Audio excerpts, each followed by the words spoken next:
Cette émission est produite grâce à Témisco. Située à Notre-Dame-du-Nord, cette entreprise se spécialise dans la fabrication et le développement de semi-remorques de tout genre. Au fil des années, Témisco a su se démarquer de la concurrence en devenant une référence nord-américaine de premier plan dans la conception spécialisée et innovatrice de semi-remorques. La force de Témisco a toujours été de savoir s'adapter à un marché en mouvement constant. Témisco a choisi de travailler directement avec ses clients et d'être à l'écoute de leurs besoins. Ces dernières réalisations, équipements pour le transport de tours et de pales d'éoliennes, des fardiers conçus pour une charge de 70 tonnes jusqu'à 100 tonnes, des remorques à courroie conçues pour le transport de minerais, pierres, sable, asphalte et autres. Témisco adresse ses remerciements les plus sincères à tous ses collaborateurs. Merci à tous nos employés, merci à tous nos clients, merci à tous nos fournisseurs. Merci à tous ceux et celles qui, de près ou de loin, ont participé au succès de Témisco. Témisco, à la mesure de vos besoins. En manchette à Infotémis, c'est la Semaine des droits des usagers, 20e rassemblement pour le Forum jeunesse de l'Abitibi-Témiscamingue et début de saison enlevant pour les Pirates de Ville-Marie. Bonjour et bienvenue à Infotémis. La Semaine des droits des usagers du réseau de la santé et des services sociaux est organisée chaque année par le regroupement provincial des comités des usagers, le RPCU, en collaboration avec les comités des usagers et des résidents locaux. Elle a pour objectif de renseigner les usagers sur leurs droits et de mettre en valeur le travail réalisé dans les établissements de santé et de services sociaux. Cette année, cette semaine se déroule du 20 au 28 septembre. Afin d'en savoir plus sur ce que sont les droits des usagers, nous avons reçu en studio Dominique Brisson, commissaire adjointe aux plaintes et à la qualité des services au Centre intégré de santé et de services sociaux de l'Abitibi-Témiscamingue, ainsi que deux membres du comité des usagers du Témiscamingue, mesdames Carmen Rivard et Irène Casaduguay. C'est une semaine de promotion qui existe depuis plusieurs années. C'est le RPCU, qui est le regroupement provincial des comités d'usagers, qui a choisi finalement de cibler cette semaine-là pour faire la promotion des droits en général, mais il y a généralement un thème qui est ciblé chaque année. Cette année, si je ne me trompe pas, c'est le droit à la confidentialité qui est le thème qui a été retenu cette année. Mais nous, on utilise cette semaine-là régionalement et localement pour faire la promotion de tous les droits, incluant le droit à la confidentialité, évidemment. En notre compagnie, Irène Casa et Carmen Rivard, vous êtes membres du comité des usagers du Témiscamingue. Depuis quand êtes-vous membre? Moi, je prends ma 7e année. OK. Et Carmen? Moi, ça fait 2 ans. Et pourquoi avoir décidé de vous impliquer? Bien, pour Notre-Dame-du-Nord, il y avait 2 personnes, justement, qui devaient faire partie. Ils essaient de trouver quelqu'un de chaque secteur pour que ce soit représenté. Il manquait quelqu'un. Alors, Jacques Girard de Ville-Marie, je le connaissais très bien. Alors, il m'a contacté, puis j'ai accepté. Bien, moi, j'avais rencontré M. Gagnon, le président, puis il me disait qu'il manquait d'une personne pour remplacer quelqu'un du secteur Nord. Alors, j'ai accepté d'y aller. Donc, il y a à peu près une douzaine de personnes sur ce comité des usagers du Témiscamingue. Oui. C'est quoi votre travail? Qu'est-ce que vous faites sur ce comité? Bon, on a les réunions à tous les mois, une fois par mois, hein, oui. Et puis, on discute à chacun. Puis, si on a des fois, quelqu'un porte des plaintes ou des fois des suggestions qu'ils ont à apporter, on discute de ça au comité. Et dans vos réunions, vous discutez de quoi? Bien, justement, on regarde toutes les plaintes qu'il y a eu dans les boîtes, dans les hôpitaux. Il y a des boîtes à suggestions, puis je vous invite à remplir une suggestion, que vous soyez satisfait ou pas. On aime ça quand on a des satisfaits. Quand on a des non-satisfaits, bien, on en discute, puis on essaye de régler le problème qu'ils nous donnent. Donc, si on revenait à cette semaine des droits des usagers, on comprend que l'usager a des droits. Il en a plusieurs droits et on va en regarder quelques-uns de ces droits-là. D'abord, le droit d'accepter ou de refuser des soins. On peut accepter ou refuser les soins? Absolument, absolument. Donc, à partir du moment où notre État nécessite des soins ou des services, on a non seulement le droit d'accepter ou de refuser, mais on doit y consentir. Les soins ne nous sont pas donnés sans notre consentement. Donc, c'est important d'y consentir de façon libre et éclairée, c'est-à-dire sans aucune pression. Il n'y a personne qui peut nous dire, par exemple, tu devrais cesser tel traitement ou des choses comme ça. C'est sans pression. C'est important de respecter la décision de la personne, lui permettre aussi de poser des questions pour bien comprendre c'est quoi les impacts positifs, négatifs dans le fait d'accepter ou de refuser certains soins, certains traitements. Mais ce qui est important de comprendre, c'est que on peut pas soigner un usager sans son consentement, sauf quelques exceptions, évidemment, là, s'il s'agit d'une urgence, par exemple, ou il y a certaines situations où ça va être autorisé, mais la personne a parfaitement le droit d'accepter ou de refuser les soins qui lui sont proposés à partir du moment où c'est fait de façon libre et éclairée. Donc, sans pression, et une fois qu'on s'est assuré qu'elle comprenait les implications, les impacts de sa décision. Donc, ça veut dire qu'il ne faut pas se gêner pour poser des questions. Bien, non seulement il ne faut pas se gêner, mais c'est notre responsabilité comme usager parce qu'on prend une décision éclairée sur la base des informations qu'on a. S'il y a quoi que ce soit qui n'est pas clair dans l'information qu'on reçoit, bien, c'est important de poser des questions. Le professionnel a évidemment la responsabilité de nous rendre ça un petit peu plus digeste, disons, comme éviter les termes trop scientifiques, essayer de faire en sorte que ce soit plus facilement accessible comme langage. Mais s'il y a quoi que ce soit qui n'est pas clair, les usagers doivent poser des questions parce que, en bout de ligne, c'est leur décision, leur vie, leur santé. Il y a aussi un autre droit pour les usagers, c'est de choisir le professionnel ou l'établissement dans lequel il recevra ses soins. Est-ce que c'est adapté à notre région? Si on pense aux professionnels, qui souvent, il y en a juste un pour la région, qu'est-ce que vous dites de ce côté-là? Bien, le droit, il est là, il existe, il est prévu par la loi. Évidemment, il y a une autre disposition de la loi qui vient dire, dans les limites des ressources disponibles, des missions des établissements, des dispositions législatives, réglementaires, etc. Par exemple, on ne pourrait pas exiger d'avoir des soins surspécialisés dans un petit centre comme Ville-Marie, par exemple. Il y a des centres dont c'est la mission de donner ces soins-là. Donc, on ne pourrait pas exiger d'avoir accès à ces soins-là sur notre territoire si ce n'est pas la mission de l'établissement de nous les donner. Mais ce qu'on voit peut-être à échelle, disons, de notre région, c'est, par exemple, si moi, là, je vous dis n'importe quoi, si moi, je veux recevoir les services de la part de tel nutritionniste, par exemple, mais il n'y en a pas d'autre qui a ce mandat-là de desservir la population, si ça ne clique pas avec celle-là, ça se peut que je sois limité. Donc, le droit, il est là, il existe, mais la façon d'exercer ce droit-là va être limitée par les ressources qui sont disponibles. C'est la même chose pour l'établissement. On peut aller chercher nos soins, nos services dans un autre établissement. Mais si les soins et les services sont disponibles dans notre secteur, bien évidemment, on ne sera pas compensé pour nos frais de déplacement, par exemple. Un autre droit, c'est d'être traité avec courtoisie, équité et compréhension. Ça, c'est important. Si on se sent lésé de ce côté-là, il faut en parler. Absolument, absolument. C'est la base, hein, la relation qui s'établit entre un professionnel et l'usager, bien, ça passe par le respect, la courtoisie. En tout cas, pour moi, c'est la base, évidemment. Des fois, on est pressé, des fois, on a beaucoup de choses en tête, mais l'usager, il n'a pas à le subir. On doit toujours rester courtois dans notre façon de nous adresser à eux, peu importe le contexte. Donc, si les professionnels vivent des choses qui leur rendent ça plus difficile, bien, ils ont une responsabilité d'aller chercher l'aide qu'il faut pour éviter que ça se produise. Mais le contact avec l'usager, faire en sorte que l'usager se sente considéré, respecté, traité en toute équité, bien, c'est la base. Aussi, un autre droit, c'est le droit d'accès à notre dossier médical. Est-ce qu'on peut aller aux archives chercher notre dossier?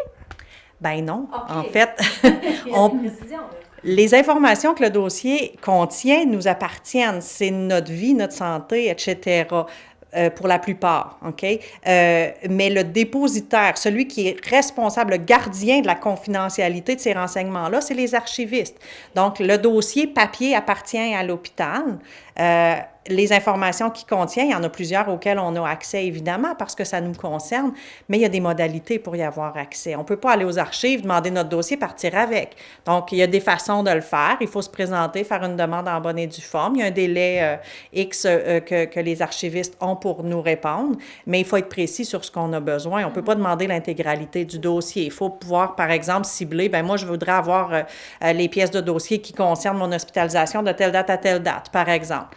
Ou les résultats de laboratoire. Il faut être précis. Est-ce que ça prend une raison particulière pour demander ça? Pas du tout. OK. Pas du tout. La personne peut tout simplement le demander. À partir du moment où l'archiviste a déterminé que c'est une information à laquelle elle avait droit, bien, elle va lui donner accès, il n'y a aucun problème. Mais il y a certains éléments qui sont dans notre dossier auxquels on n'a pas nécessairement accès. Fait qu'il faut que ce soit trié par l'archiviste, notamment les informations qui proviendraient de tiers. On pense entre autres aux antécédents médicaux. Par exemple, de quoi ma mère souffrait, est-ce que j'ai droit d'avoir accès à ça dans mon dossier? Peut-être que le médecin a considéré que c'était important pour le traitement d'aller chercher cette information-là. Il l'a mis au dossier, mais c'est une information qui concerne une autre personne, donc je n'y ai pas accès. Il y a un tri qui doit se faire avant de me donner accès. Un autre droit, Mme Risson, c'est le droit de recevoir des services en anglais? Oui, bien en fait, la loi, ce qu'elle vient dire, c'est que tout le personnel n'a pas l'obligation d'être bilingue, OK? Il y a bien du monde qui pense que c'est ce que ça veut dire. Non, c'est pas ce que ça veut dire. Ce que ça veut dire, c'est que sous prétexte qu'on s'exprime uniquement en anglais, on ne peut pas nous refuser des soins ou des services. Si, par exemple, on s'adresse à quelqu'un, mettons un usager s'exprime en anglais puis demande des soins ou des services, on peut pas lui dire « Je suis désolée, je parle pas anglais ». On peut pas simplement lui dire, ben revenez plus tard, tu sais. Attendez le quart prochain, quelqu'un parlera en anglais. C'est pas comme ça que ça fonctionne. Donc, si le personnel n'est pas en mesure de répondre en anglais à la personne qui s'adresse à eux, ben ils ont la responsabilité d'aller chercher quelqu'un qui va pouvoir le faire. Exactement. On a le droit aussi d'être accompagné lorsqu'on désire des soins? Oui. Absolument. C'est un droit qui est acquis. On a le droit d'être accompagné, assisté de la personne de notre choix. Okay. Évidemment, il y a certaines limitations, notamment au niveau de la sécurité. Hein. À part des césariennes, je ne pense pas qu'on puisse être accompagné en salle d'opération, par exemple. Donc, il y a des particularités, des moments où non, c'est pas possible. C'est un droit qui est de plus en plus acquis dans le sens où les professionnels ne le remettent pas en question quand les gens souhaitent être assistés ou accompagnés d'une personne de leur choix, quand ils vont chercher des soins ou des services ou quand ils vont chercher de l'information. Évidemment, les professionnels ont une responsabilité. Hein, ils sont tenus par le secret professionnel et ils ont l'obligation de garder confidentielles les informations qui concernent la personne. Donc, ils vont s'assurer que c'est bien le souhait de la personne que de parler devant l'accompagnateur, par exemple, de sa santé.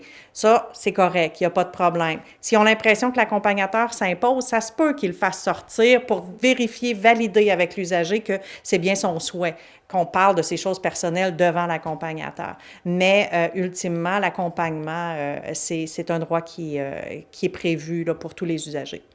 Il y en a des dizaines et des dizaines des droits et un qui est, à mon avis, un des plus importants aussi, c'est qu'on a le droit de porter plainte et c'est pour ça qu'existe le comité des usagers, entre autres du Témiscamingue, il y en a un peu partout au Québec. À quoi ça ressemble en région, les plaintes? Bien, d'abord, il faut comprendre que le régime d'examen des plaintes a plusieurs acteurs.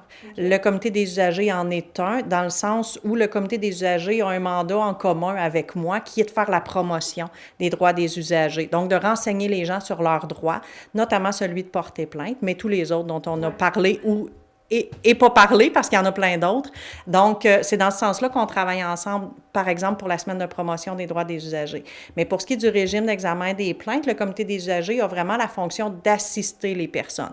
Donc, comme les dames vous ont dit tantôt, eux reçoivent des insatisfactions qu'ils traitent et qui portent à l'attention des gestionnaires. Ça, c'est une chose, c'est des insatisfactions. Mais la plainte, c'est un processus qui est formel. Donc, le rôle du comité des usagers, si jamais ils reçoivent des demandes dans ce sens-là, c'est de nous orienter les personnes. Ils peuvent les assister et les accompagner dans la démarche, évidemment, si c'est le souhait de l'usager, mais la plainte doit nous être adressée. Donc, à quoi ça ressemble en région? Bien, écoutez, on est une équipe régionale. Avant la fusion, il y avait des commissaires dans chacun des secteurs. Maintenant, on est une équipe régionale. Il y a un numéro régional sans frais. On peut s'adresser à nous par téléphone, par courriel. Il existe aussi un formulaire de plainte. Je l'ai apporté. Il est un peu partout dans l'établissement, ce dépliant-là. Et à l'intérieur, il y a le formulaire de plainte, mais ça peut se faire par téléphone. Il existe aussi un organisme qui s'appelle le CAP, le Centre d'assistance et d'accompagnement aux plaintes, qui ont le mandat d'assister et d'accompagner les personnes dans leur démarche, qui vont jusqu'à rédiger la plainte pour la personne et qui nous l'acheminent par la suite. Nous, ensuite, on reçoit la plainte et on la traite. Donc, on accuse réception. On a un délai qui est de 45 jours pour traiter la plainte. C'est important de préciser que c'est le mécanisme qui est prévu par la loi pour traiter les plaintes dans le réseau de la santé et des services sociaux. Mais nous, on a le rôle d'être neutre et indépendant, dans le sens où on relève d'aucune direction, on relève directement du conseil d'administration du Centre intégré de santé et de services sociaux. Donc, c'est important de le préciser parce qu'il y a des gens qui pensent que c'est pas indépendant, mais non, c'est indépendant. C'est important de le préciser. Mais je veux te poser une question. J'ai une dame de Ville-Marie, moi, qui est allée à l'hôpital. Elle a attendu je ne sais pas combien d'heures, puis elle me dit « J'ai porté plainte. » J'ai dit « À qui vous avez porté plainte? » Je pensais qu'elle te nommerait. Elle a dit « Non, elle dit, j'ai écrit le petit papier dans la boîte. » J'ai dit « C'est pas une plainte, ça, madame. C'est une insatisfaction.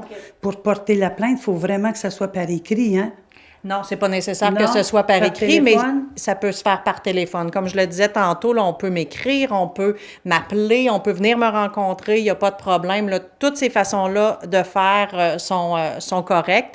Cependant, il faut que je le sache. Si la personne s'adresse à quelqu'un d'autre, ben la personne qui reçoit la plainte doit l'orienter vers moi. Mais si la personne a mis un message dans une boîte à suggestions, moi, j'ai pas accès à ça, là. C'est pas une plainte, ça. Ça, c'est important de préciser. Les petites boîtes à suggestion ou à insatisfaction, on peut laisser des messages là-dedans, mais c'est pas une plainte officielle à ce moment-là. Pas du tout. C'est le comité des usagers qui gère ces boîtes-là, qui les ouvre, qui prennent connaissance des messages et qui vont porter à la connaissance des gestionnaires, par exemple, les messages qui les concernent. Mais c'est pas une plainte, c'est des suggestions. C'est différent. La plainte, c'est vraiment un processus qui est formel, qui est très encadré par la loi. On a des délais, on a des façons d'enquêter. Donc, c'est vraiment très formel. Et une fois qu'on a terminé notre enquête, ben on écrit nos conclusions et on l'envoie à l'usager qui a fait la plainte. Et uniquement à l'usager qui a fait la plainte parce que c'est un processus qui se veut confidentiel. Donc, c'est ça, il faut le préciser. La confidentialité là-dedans est très, très importante. Absolument, absolument. Donc, nous, on est vraiment dans l'organigramme, là, on est dans une bulle à part. On communique finalement avec les membres du personnel, les gestionnaires, dans la mesure où on traite des plaintes dans ces secteurs-là. On a besoin de leur collaboration, évidemment, mais la façon de gérer les plaintes, ça se fait vraiment d'une façon totalement distincte et indépendante. Donc, et la conclusion est envoyée à l'usager. Évidemment, si on fait des recommandations ou si on a fait des constats, c'est important que les gestionnaires soient au courant. Donc, on fait toujours aussi des lettres aux gestionnaires qui sont concernés pour les informer de la plainte, mais de façon anonyme, dans le sens où on ne donne pas le nom du plaignant dans la correspondance qu'on adresse aux gestionnaires. Mais si on veut s'attendre à ce qu'il y ait des correctifs, il faut évidemment que les gestionnaires soient au courant. Donc, c'est comme ça qu'on procède. On parle beaucoup des plaintes, de comment faire les plaintes, mais vous avez aussi d'autres mandats? Oui, évidemment. Donc, au bureau du commissaire aux plaintes et à la qualité des services, on oublie souvent le dernier bout dans notre titre, et à la qualité des services, on a le mandat de faire la promotion des droits des usagers, du code d'éthique de l'établissement, de notre indépendance, de l'indépendance de notre rôle. Donc, on fait pas mal de promotion par rapport à ça. On rencontre des groupes de citoyens, des organismes communautaires, des clubs sociaux, par exemple, des groupes d'employés aussi qui doivent être au courant de quel est notre rôle. On a également, évidemment, le rôle de recevoir et de traiter les plaintes selon une procédure qui est déjà établie. On a aussi le mandat d'assister toute personne qui s'adresse à nous, qui ont besoin d'informations sur les soins, les services, les modalités d'accès. Parfois, ils veulent nous exprimer une insatisfaction, puis dans le fond, ce qu'ils veulent, c'est parler avec le chef de service. Donc, on va les mettre en liaison avec le chef de service et plus souvent qu'autrement, le problème se règle de cette manière-là. Donc, on s'attarde vraiment à comprendre l'attente de l'usager qui s'adresse à nous pour essayer d'y répondre le mieux possible. Donc, on va le renseigner sur ses droits, sur le régime, sur les services. Si on n'a pas l'information, on va aller la chercher tout simplement. Donc, ça ressemble pas mal à ça. Donc, si on y allait avec le numéro de téléphone pour faire une plainte officielle? Oui, le plus simple, parce qu'on est une petite équipe répartie partout sur le territoire. Le plus simple, c'est de nous contacter par notre numéro de téléphone régional sans frais, qui est le 1-888-764-5531. Il est aussi sur nos dépliants qui sont un peu partout dans l'établissement. Il est sur le site Internet de l'établissement également. Donc, s'il y a des insatisfactions par rapport aux hôpitaux, CLSC, CHSLD, résidences privées pour aînés, organismes communautaires, les services préhospitaliers d'urgence, ça c'est les ambulances, les centres jeunesse, les centres de réadaptation, tout ça, c'est couvert par le régime d'examen des plaintes. Et ce qui est important que les gens comprennent, c'est que c'est pas... Quand ils nous appellent, ils n'embarquent pas malgré eux dans un processus. Ils peuvent nous appeler pour prendre juste des renseignements et c'est correct, absolument. On a combien de jours après un événement pour faire une plainte formelle? Est-ce qu'il y a un délai de ce côté-là? Il n'y a pas de délai. Non plus. Il n'y a pas de délai. Évidemment, les gens doivent comprendre que plus c'est long, plus c'est difficile de faire enquête. Donc, on risque de se retrouver dans des situations où les employés concernés sont plus à l'emploi, ou ça fait longtemps, ils ne se rappellent pas des événements. Si ça fait plus que 5 ans, des fois, il y a des pièces de dossier qui ont été épurées, parce que la loi dit qu'après 5 ans, il faut épurer les dossiers. Donc, ça se peut qu'il y ait certains éléments auxquels on n'aura plus accès. Mais la loi ne prévoit pas de délai maximal pour le dépôt de la plainte. Et en terminant, au niveau du comité des usagers, on se rappelle qu'il y a les petites boîtes pour mettre nos suggestions, nos satisfactions et insatisfactions. Comment on fait pour vous rejoindre, à part ces petites boîtes-là des centres de santé? Bien, moi, chez nous, mon numéro de téléphone, c'est le 819-784-2053. Mais s'ils m'appellent, je vais les référer probablement à Dominique ou à quelqu'un d'autre, parce que je ne suis pas assez au courant de tout pour Alors, si je comprends bien, on peut rejoindre tout simplement les membres du comité des usagers. Donc, d'où l'importance de connaître les membres de ce comité. C'est ça. Moi, à Notre-Dame-du-Nord, c'est Irène Casaduguay au numéro 819-723-2585. Et où est-ce qu'on peut avoir la liste des membres du comité des usagers? Il faudrait s'adresser au comité d'usagers à Ville-Marie, au centre de santé, là. Tout simplement appeler au centre de santé et demander l'information de ce côté-là pour des représentants dans notre secteur à nous. Mesdames, merci beaucoup et bonne semaine des droits des usagers. Merci. Le Forum jeunesse de l'Abitibi-Témiscamingue, le FJAT, tenait son 20e rassemblement jeunesse à Lorrainville le samedi 15 septembre dernier. En cette période de campagne électorale, les jeunes étaient invités à rencontrer 4 des candidats aux élections de la circonscription de Rouyn-Noranda-Témiscamingue. Nous avons rencontré la présidente du Forum jeunesse, Alexandra Fortier-Demers, qui nous explique la raison d'être de l'organisme ainsi que les raisons qui ont mené à proposer un 20e rassemblement sous le thème électoral. En fait, le Forum jeunesse a commencé dans ses débuts en 96-97, quand il y a beaucoup de jeunes de la région qui avaient envie de se concerter, de créer une réunion entre les jeunes de toute la région, de toute l'Abitibi-Témiscamingue. Et ça a mené à des projets sur projets, puis qui a fait en sorte que les CRI existent et tout ça. Et d'autres forums jeunesse ensuite se sont développés au Québec suite à celui de l'Abitibi-Témiscamingue. Ensuite, en 2015, le financement a malheureusement été aboli lorsque les CRI ont été abolis. Puis, le Forum jeunesse de l'Abitibi-Témiscamingue, comme 10 autres forums au Québec, se sont incorporés afin de survivre. Malheureusement, les autres qui ne se sont pas incorporés ont été abolis. Mais la table de concertation des forums jeunesse au Québec est encore active sous le nom de Citoyenneté jeunesse. Et se fie beaucoup au modèle de celui d'ici pour pouvoir aider les autres à se rebâtir. Donc, on sait qu'on a évité la catastrophe avec l'incorporation. Pouvez-vous me parler un peu de comment, entre parenthèses, survit le Forum jeunesse depuis 2015? Beaucoup grâce à Citoyenneté jeunesse, notre table de concertation, parce qu'il nous aide à aller chercher des projets au national et on survit projet par projet. Donc, entre autres, en ce moment, on est avec Élections Québec. On est aussi avec le SAGE, le secrétariat à la jeunesse, qui va nous financer projet par projet. Il ne nous finance plus globalement, mais heureusement, on est encore capable d'aller chercher quelques petites sommes. Et il y a aussi le ministère de l'Immigration, de la Diversité et de l'Inclusion qui nous aide à faire des projets. Et aujourd'hui, on est au 20e rassemblement jeunesse en Abitibi-Témiscamingue. Pouvez-vous me parler un peu de ce rassemblement? En fait, je suis vraiment heureuse parce qu'on a une trentaine de participants, puis qui sont venus écouter nos candidats de Rouyn-Noranda-Témiscamingue, qui se sont présentés et qui viennent répondre aux enjeux, aux préoccupations de la jeunesse témiscabitibienne. Oui, donc on voit que c'est sous le thème électoral qu'a pris forme ce 20e rassemblement. Est-ce que c'est justement un lien avec votre affiliation avec Élections Québec? Oui, entre autres, mais aussi parce que notre mandat principal est d'encourager la participation citoyenne. Donc, les élections, en faisant partie intégrale, on veut encourager le vote, on veut que les gens se prononcent sur leurs préoccupations. Donc, on a décidé de prendre la balle au bond et de présenter les candidats. Et de votre implication à la fois au niveau municipal et à la fois au niveau du Forum jeunesse, diriez-vous qu'en Abitibi-Témiscamingue, la jeunesse s'intéresse à l'implication citoyenne et à la politique?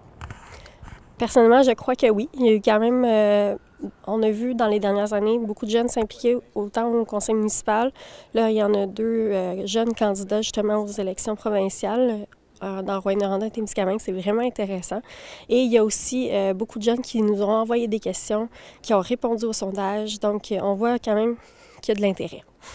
Et justement, Élections Québec sont en train d'essayer de charmer les jeunes, de les inciter à voter. Est-ce qu'il y a d'autres actions, mis à part le forum, le rassemblement aujourd'hui, qui ont été mises en place là, par le forum de l'Abitibi-Témiscamingue? On est en plein processus. On va aller, dans les prochaines semaines, avant les élections, on va aller faire des kiosques dans les centres de formation professionnelle, dans les maisons des jeunes et dans les lieux publics pour aller distribuer des pamphlets pour expliquer aux jeunes pourquoi voter et comment voter. C'est le public cible, c'est surtout les 18 à 24 ans, parce que l'Abitibi-Témiscamingue a un trop faible niveau de vote dans cette tranche d'âge-là. Et selon vous, qu'est-ce qui explique ce faible pourcentage-là? Peut-être la méconnaissance de la politique. Je pense qu'en étant plus présent sur le territoire, justement, les organisations comme le Forum jeunesse, en encourageant ces gens-là à s'instruire là-dessus, je pense que ça va aider. Honnêtement, il n'y a pas beaucoup d'explications à ça. C'est vraiment souvent l'éducation politique, là.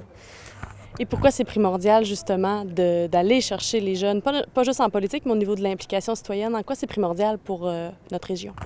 Bien, parce que surtout le vieillissement de la population. Donc, ça prend des gens qui vont prendre la relève pour les décisions, surtout les conseils d'administration. On le sait que c'est beaucoup de bénévolat. On sait que c'est beaucoup de temps. Donc, ces jeunes-là, s'ils ne sont pas au courant comment ça fonctionne, bien, c'est sûr qu'on n'aura personne pour remplacer la population qui s'en va. Et pourquoi les jeunes qui ont raté un rassemblement ou qui n'ont jamais assisté à un rassemblement dans les 20 dernières années, pourquoi ils devraient se reprendre l'année prochaine? De un, parce qu'on a beaucoup de plaisir. C'est surtout ça. Ensuite, il y a toujours beaucoup de place à l'expression de ce que les jeunes ressentent face à la région, face aux enjeux. Ils ont la place pour le faire et nous autres, on s'assure de transmettre ça aux autres. Donc, c'est sûr que s'ils ne viennent pas, c'est dur d'entendre la jeunesse. Donc, on a besoin que les gens viennent nous parler, viennent s'exprimer. Puis, pour la survie du Forum jeunesse, c'est sûr que nous, on veut que les jeunes participent. Et diriez-vous aussi que ça peut avoir des avantages au niveau du réseautage? Oh que oui, c'est des belles rencontres. Puis je pense que ça favorise un peu les nouveaux arrivants quand ils viennent à nos rassemblements. Ça crée souvent des liens, puis ils vont savoir où s'implanter dans leur région parce qu'on a des jeunes qui viennent de partout en Abitibi-Témiscamingue. Donc, si un jeune vient de Val-d'Or puis il connaissait personne avant, bien, il va pouvoir rencontrer des gens. Et ça va créer des beaux liens. Et parfois même, ils vont se trouver des emplois et tout. C'est déjà arrivé dans les forums. Donc, il y a d'autres façons, comme les séjours exploratoires et tout, mais le forum, c'en est une belle aussi. Donc, on sait que le Forum jeunesse, le Forum jeunesse en Abitibi-Témiscamingue est formé Donc, sur le conseil d'administration, il y a des jeunes de chaque territoire, de chaque MRC. Pourquoi c'est important et pourquoi c'est important pour le Témiscamingue d'avoir sa voix au Forum Jeunesse? Tout d'abord, on a 3 administrateurs par MRC parce qu'on veut que ça soit représenté équitablement, parce que chaque MRC a ses enjeux, a des différences. Et on sait toujours que le Témiscamingue est un peu détaché, entre guillemets, de l'Abitibi parce qu'on est un peu différent comme territoire, mais en même temps, on veut se lier aux autres. Donc, c'est important que nous aussi, on se rassemble tous autour de la table, puis que les jeunes de l'Abitibi sachent qu'est-ce qui se passe au Témiscamingue aussi. Ça arrive souvent qu'il faut rappeler aux gens que le Témiscamingue est différent, puis les enjeux le sont aussi. En terminant, qu'est-ce qui s'en vient là, pour le Forum Jeunesse l'Abitibi-Témiscamingue? Bien là, évidemment, comme j'en parlais tantôt, il y a le projet Élections Québec avec les kiosques et tout, qu'on veut, on clenche ça d'ici les élections, on va encourager les jeunes à aller voter. On va peut-être proposer de l'accompagnement pour les jeunes qui n'ont jamais voté. S'ils ont des questions, on va être là pour répondre à leurs questions. Et après les élections, on va reprendre nos CA réguliers, puis on va monter d'autres projets. Évidemment, on veut mettre en place des projets régionaux par et pour les jeunes. Donc, on va tabler là-dessus, puis on va savoir où est-ce qu'on s'enligne. Donc, si on veut s'informer, rester au courant des projets qui s'en viennent, où on va? Notre site internet, fjat.qc.ca. Il y a notre Facebook qui est toujours actif. Et parfois, on fait des petites apparitions dans les médias. Donc, c'est sûr qu'on essaie de rester le plus visible possible. Mais merci beaucoup. Merci beaucoup. Les Pirates de Ville-Marie entamaient une série de matchs à domicile le 15 septembre dernier, alors qu'ils recevaient les Civics de New-Tecumseh. Pour cette première partie à domicile de la saison, les Pirates ont remporté la partie par la marque de 8-5. Les fermes boréales organisaient le jour même un tout nouveau défi dans le but d'amasser des fonds pour divers organismes, le défi boréal, dont l'arrivée coïncidait avec le tailgate party des Pirates. Au total, ce sont 43 participants qui ont couru sous la chaleur accablante. Le point de départ se faisait à la maternité porcine de Fugerville, en passant par les installations de Lorrainville et de Béarn pour se conclure dans la cour de l'Aréna Frère Arthur Bergeron à Ville-Marie, où se tenait le fameux tailgate du premier match à domicile des Pirates. Selon un article paru dans Le Citoyen, 2 participants ont complété le 42 km. Les autres ont joint le peloton aux différents points de ralliement pour compléter des 21, 10, 5 et 2 km. Une vingtaine de participants étaient des employés des fermes boréales. Les autres étaient issus de la communauté et le faisaient simplement pour la cause des paniers de Noël du Témiscamingue et du regroupement d'entraide sociale à qui ils ont remis 15 000 $. TV Témis a rencontré Lynne Côté, conseillère aux ressources humaines pour les fermes boréales, à l'arrivée des coureurs. C'est le défi boréal.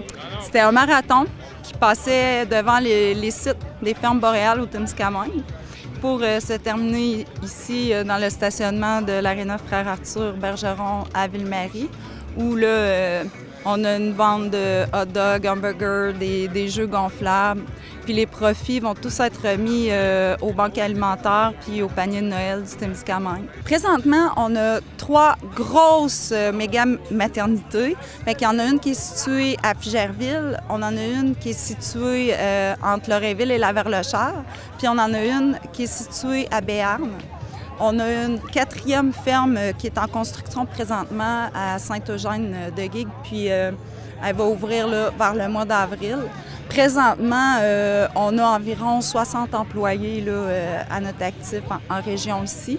Il y a aussi des petits sites, fait qu'il y a 2 quarantaines qui sont situées à Laverlechère et Fugerville, puis on a une petite mini-maternité aussi là, qui est située à Fugerville. Fait que pour l'instant, on a 6 sites, puis il y a un 7e là, qui va ouvrir bientôt.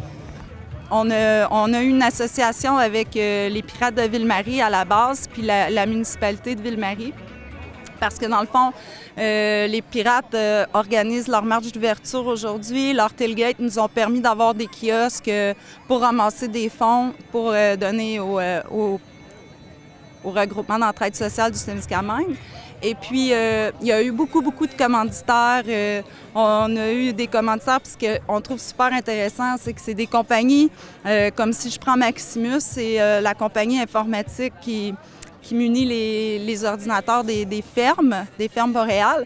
Fait que c'est une entreprise qui n'est pas localisée ici au Témiscamingue, mais le fait qu'ils participaient avec nous, bien, ça nous a permis là, d'aller chercher des dons de plusieurs entreprises comme ça qu'on n'aurait pas pu aller récolter ces argents-là pour le Témiscamingue. On a dépassé nos objectifs.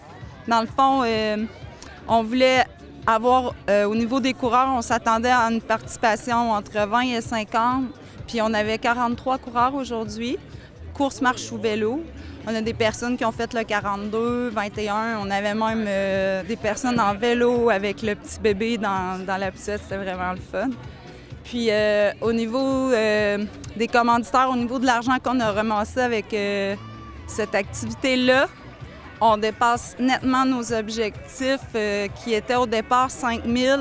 On ne fait pas juste créer de l'emploi, on veut aussi participer à la vie communautaire qu'il y a ici. Puis la mission corporative d'Olymel, c'est « Ensemble, on nourrit le monde ». C'est aussi pour ça qu'on s'est associé avec les banques alimentaires parce qu'ils ont la même mission que nous, on nourrit le monde. Ensemble, on nourrit le monde.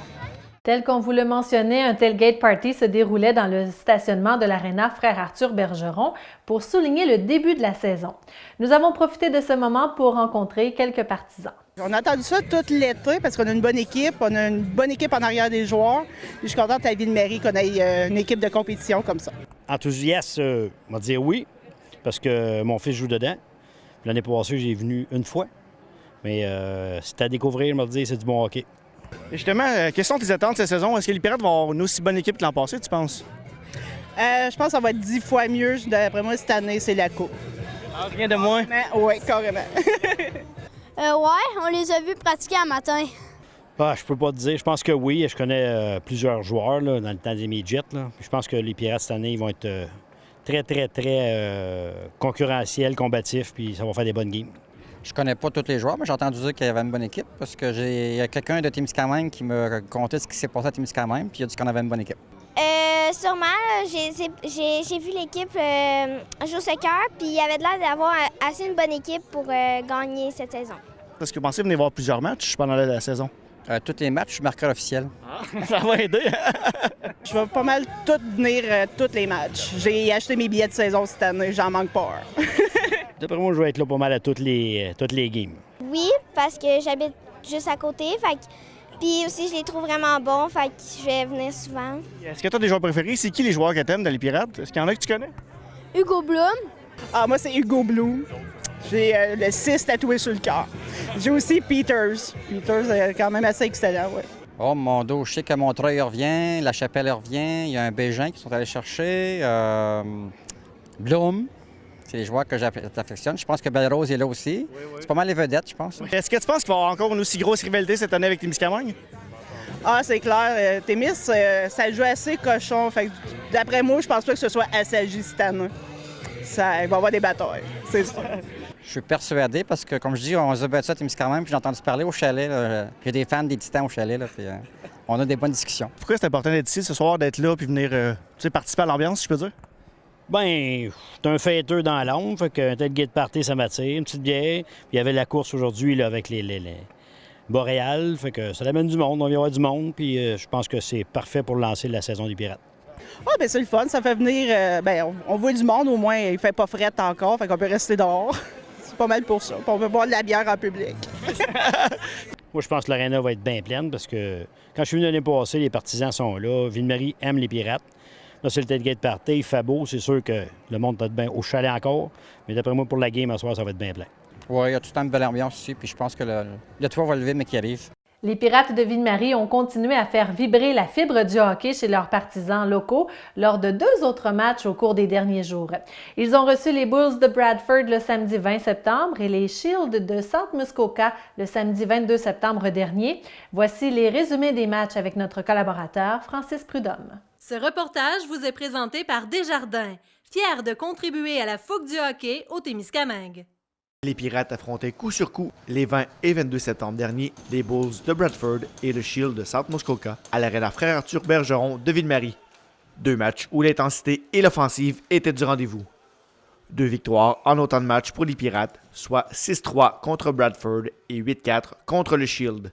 Dans chacune des deux rencontres, plusieurs joueurs différents se sont illustrés, soit en bloquant des lancers, en réalisant de beaux jeux à l'offensive ou par de solides mises en échec. Par contre, cette saison encore, les Pirates devront demeurer disciplinés et éviter le banc des punitions. Lors du match de 20 septembre contre les Bulls, début de match tout à l'avantage des Pirates, qui dominent dans toutes les facettes du jeu.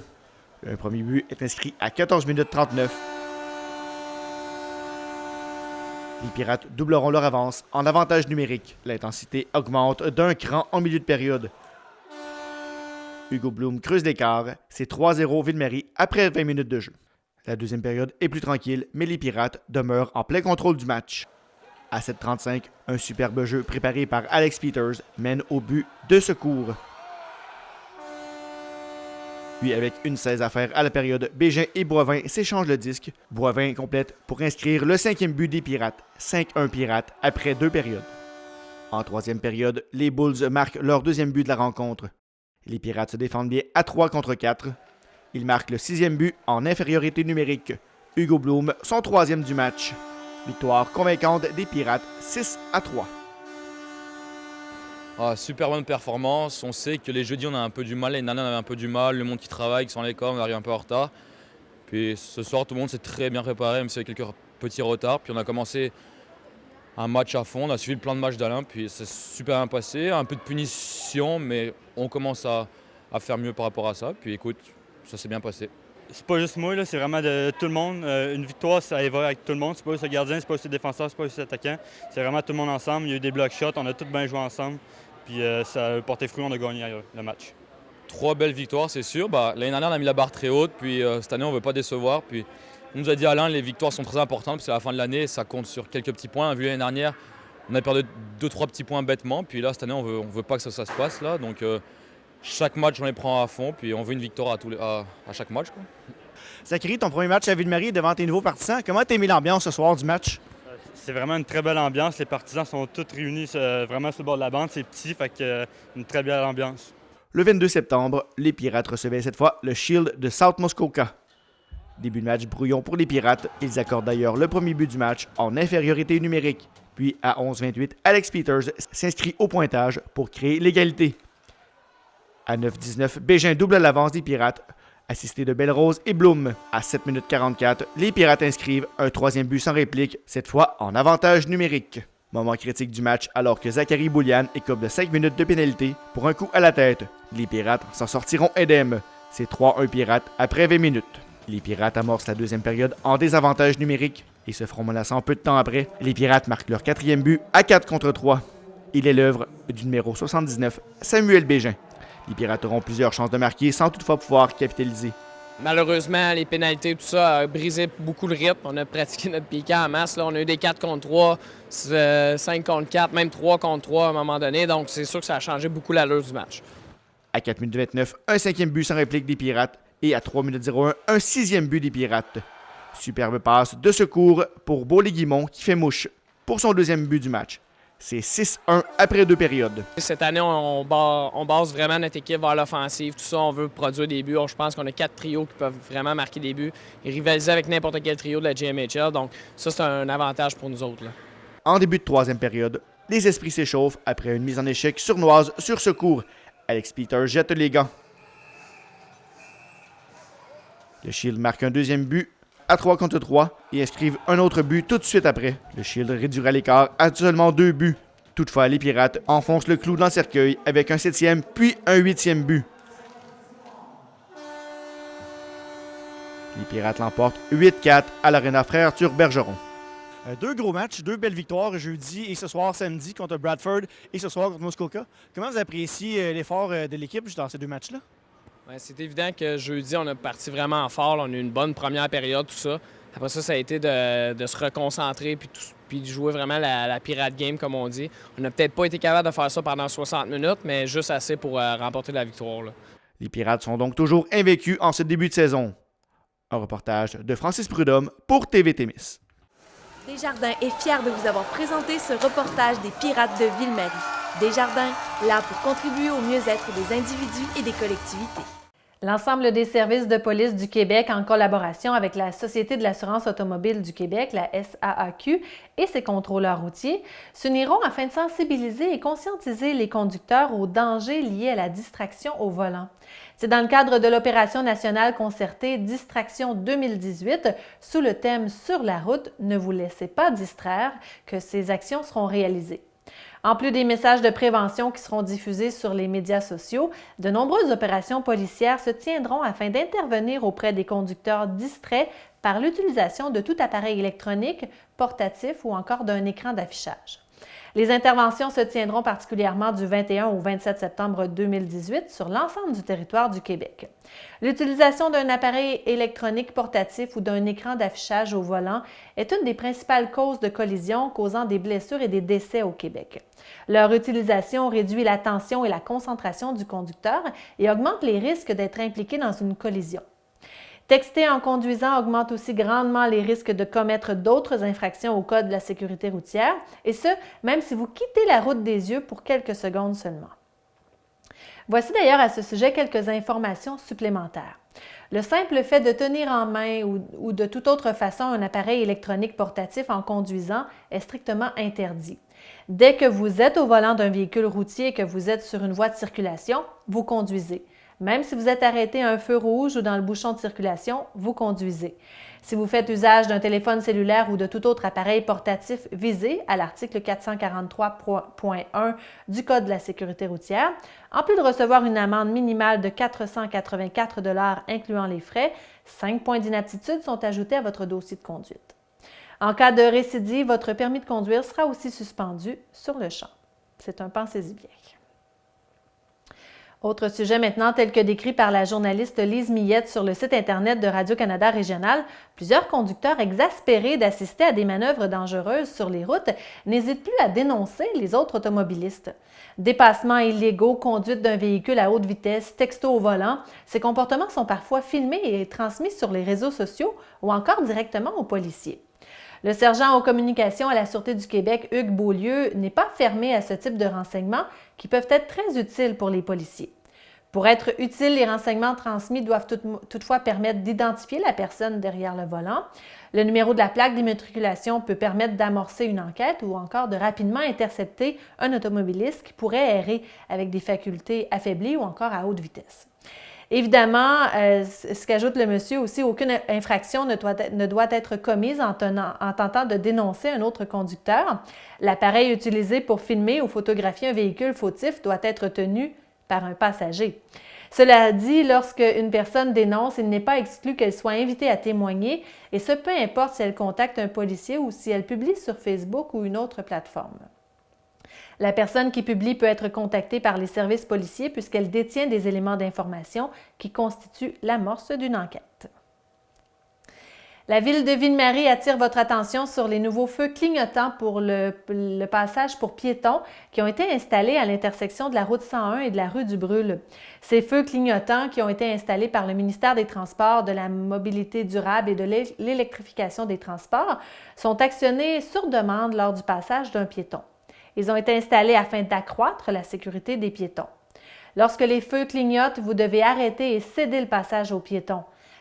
Sachez aussi que la même règle s'applique pour tous les passages pour piétons. Vous devez arrêter et céder le passage aux piétons et ce même s'il n'y a pas de feu de signalisation ou de feu clignotant. La MRC de Témiscamingue tient à rappeler à la population qu'il importe de bien comprendre le fonctionnement d'un système d'alarme incendie relié à une centrale de surveillance lorsque celui-ci est installé dans une résidence ou un commerce afin d'en augmenter la sécurité. Ce système d'alarme incendie entre en fonction, par exemple, lorsqu'un grille-pain émet une fumée légère. Le détecteur de fumée détecte alors cette fumée et transmet le signal au panneau de contrôle mural qui, lui, utilise la ligne téléphonique pour transmettre l'information à la centrale d'alarme. Par la suite, la centrale de surveillance appelle le 911 et leur demande d'envoyer le service d'urgence à l'endroit où l'alarme a été déclenchée. La majorité des systèmes d'alarme incendie disposent d'une fonction de délai de 90 secondes afin de transmettre le signal à la centrale de surveillance. Ce laps de temps permet donc aux usagers de vérifier s'il s'agit d'un réel incendie ou d'une fausse alarme. Dans le cas d'une fausse alarme, ce délai permet aux usagers d'annuler l'alarme auprès de la centrale avant que celle-ci reçoive le signal. S'il s'agit d'un incendie réel, les usagers doivent alors évacuer l'endroit, se rendre au point de rassemblement à l'extérieur et ensuite composer le 911 pour aviser les pompiers. Certaines centrales de surveillance offrent l'option de communiquer avec l'usager par téléphone avant de signaler l'alarme au service d'urgence 911. Cependant, l'erreur commise fréquemment est de fournir à la centrale le numéro de téléphone du lieu où se situe le système, qui s'avère alors être la même ligne téléphonique utilisée par le panneau de contrôle.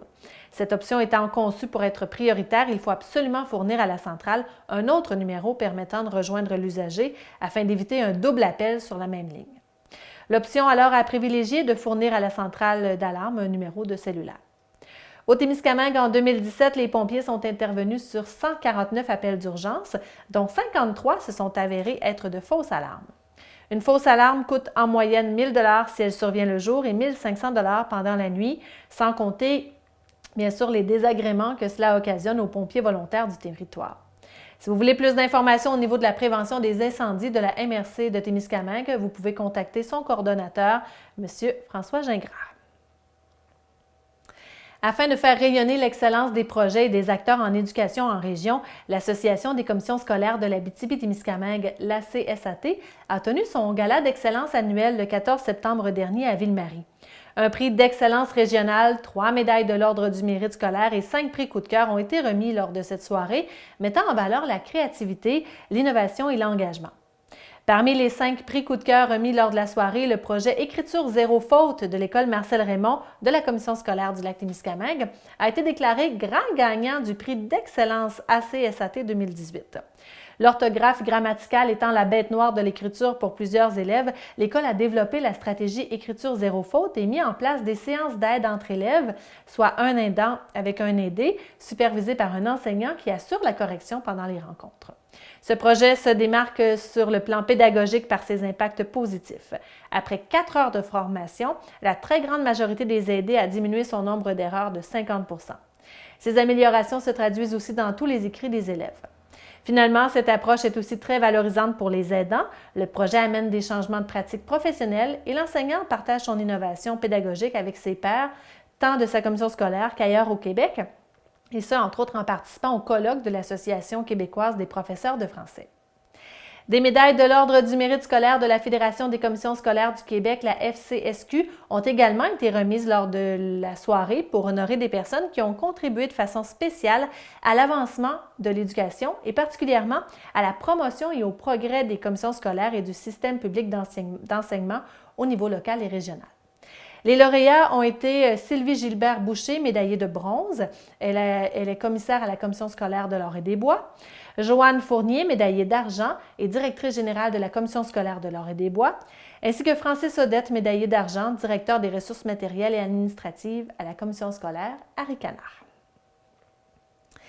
La salle d'exposition du Rift présente le marathon d'écriture en collaboration avec les Journées de la culture en Abitibi-Témiscamingue.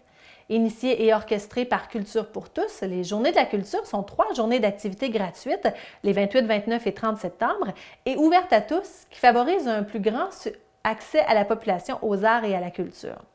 Tel que décrété par l'Assemblée nationale, l'événement se déroule chaque année, le dernier vendredi de septembre et les 2 jours suivants, partout au Québec. La programmation propose une incursion interactive dans les processus de création et les savoir-faire. Les milliers d'activités qui composent ces journées sont organisées par des artistes professionnels, artisans et travailleurs culturels, gens d'affaires, organismes à but non lucratif, enseignants et travailleurs communautaires, municipaux ou gouvernementaux. Cette année, la thématique est particulièrement intéressante et inspirante. Les journées mettent les mots à l'honneur. Pour l'occasion, le Rift invite la population à un après-midi de 13h à 19h, un marathon de 6 heures, consacré à l'écriture avec des auteurs professionnels sur place. Nadia Bellumeur, Jérémy Rivard et Fernand Bellumeur seront les invités en tant qu'artistes professionnels pour offrir des ateliers de création lors du marathon d'écriture le 30 septembre. Nadia Bellumeur va présenter un atelier sur la création d'une histoire à partir de quelques éléments seulement. Jérémy Rivard va présenter un atelier de création fantastique et Fernand Bellumeur va présenter un atelier sur le conte raconté et le conte écrit. Les Journées de la culture sont l'occasion idéale pour rencontrer des artistes des mots professionnels et joindre les esprits créatifs dans une seule activité. Il n'y a pas d'âge pour s'inscrire. L'idée des Journées de la culture est vraiment de s'adresser à tout le monde. Les inscriptions sont ouvertes dès maintenant. Il suffit tout simplement de donner votre nom à la salle d'exposition du Rift. D'ailleurs, dans le cadre des Journées de la culture, la population est invitée à une présentation de Jean-Claude Carrière du livre écrit par son frère Richard Carrière, l'ACFO, région du Témiscamingue, 45 ans d'engagement communautaire.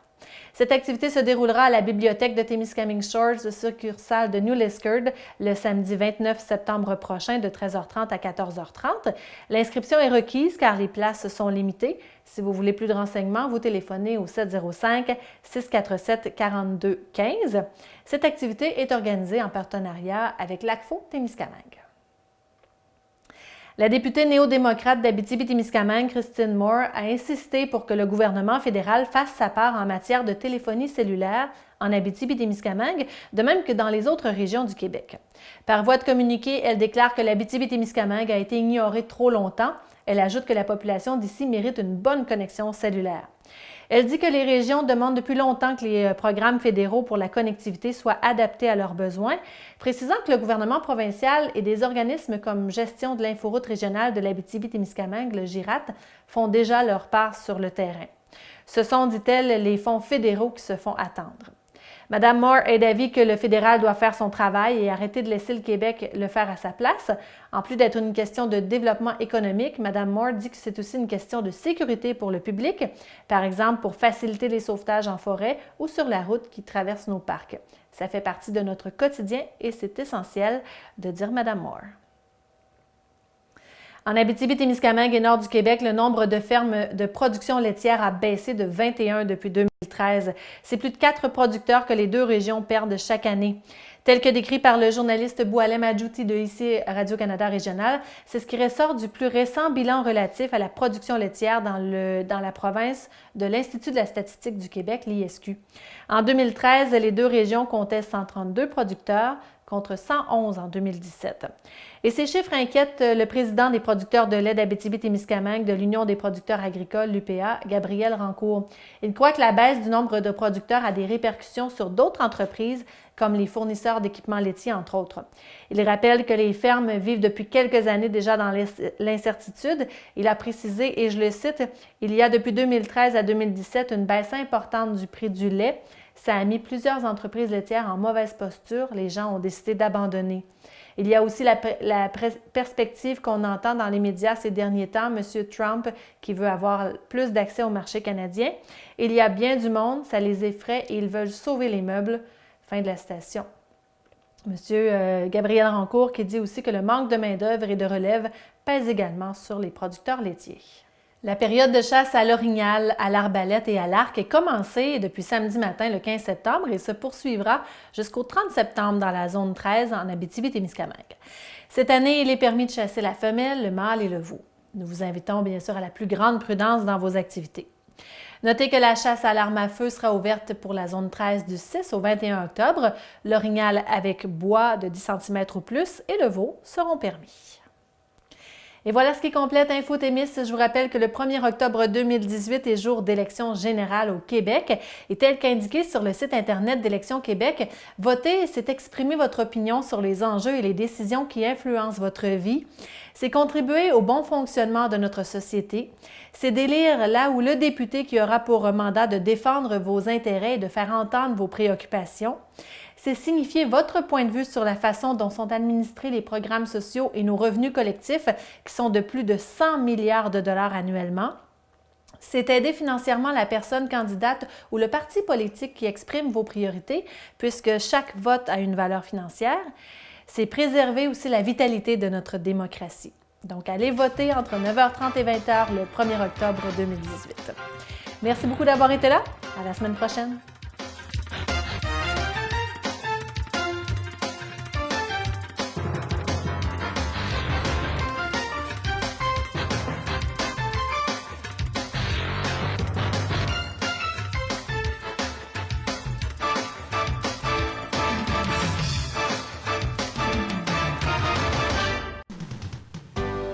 Cette émission est produite grâce à Témisco. Située à Notre-Dame-du-Nord, cette entreprise se spécialise dans la fabrication et le développement de semi-remorques de tout genre. Au fil des années, Témisco a su se démarquer de la concurrence en devenant une référence nord-américaine de premier plan dans la conception spécialisée et innovatrice de semi-remorques. La force de Témisco a toujours été de savoir s'adapter à un marché en mouvement constant. Témisco a choisi de travailler directement avec ses clients et d'être à l'écoute de leurs besoins. Ces dernières réalisations, équipements pour le transport de tours et de pales d'éoliennes, des fardiers conçus pour une charge de 70 tonnes jusqu'à 100 tonnes, des remorques à courroie conçues pour le transport de minerais, pierres, sable, asphalte et autres. Témisco adresse ses remerciements les plus sincères à tous ses collaborateurs. Merci à tous nos employés, merci à tous nos clients, merci à tous nos fournisseurs. Merci à tous ceux et celles qui, de près ou de loin, ont participé au succès de Témisco. Témisco, à la mesure de vos besoins.